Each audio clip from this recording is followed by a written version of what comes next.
Hello বন্ধুরা, তোমরা সবাই কেমন আছো? দেখো, মিক্কি আবার আমাদের কাছে ফিরে এসেছে নিজের থেকে।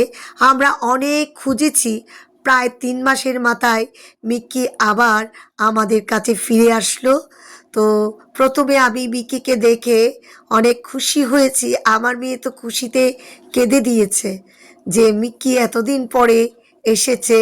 আমরা আসলে খুব মিক্কিকে মিস করছিলাম। আর দেখো, মিক্কি তার বাচ্চাকে চেনার চেষ্টা করছে, আর তার বাচ্চাও তাকে সুখে দেখছে, বাবার ঘ্রাণ পায় কিনা দেখছে আর কি। আর দেখো, তাদের এই বাপ ছেলের দৃশ্য আমার অনেক ভালো লেগেছে। আর মিক্কি বারবার তার বাচ্চার সান্নিধ্য পেতে চেষ্টা করছে। তো অনেকক্ষণ পর মিক্কিকে পেয়ে আমরা প্রথমে ওকে স্নান করিয়ে দিলাম শ্যাম্পু দিয়ে, তারপর গলায় একটা বেল্ট বাঁধিয়ে দিলাম। আর মিক্কি আনন্দে দেখো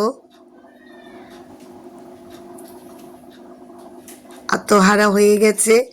আসলে পুরনো জায়গা যতই দূরে থাক না কেন, যখন আসে সব পুরনো স্মৃতি হয়তো তার মনে পড়ে যাচ্ছে, তাই সে আনন্দিত হয়েছে দেখো বন্ধুরা। আর মিক্কিকে আমার অনেক ভালো লাগে, কারণ তার স্বভাবটা খুব নিরীহ প্রকৃতির। সেই কারণে হয়তো ওকে ভুলতে পারছিলাম না, তাই ভগবান আবার নিজ থেকে ওকে ফিরিয়ে দিয়েছে। আর দেখো, আমি একটা জামা পরিয়ে দিয়েছি।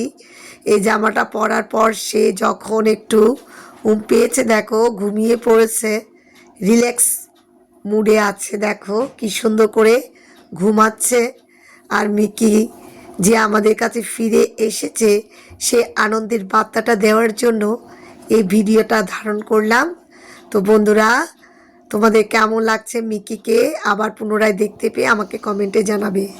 দেখো কত গভীর ঘুমে আচ্ছন্ন মিক্কি।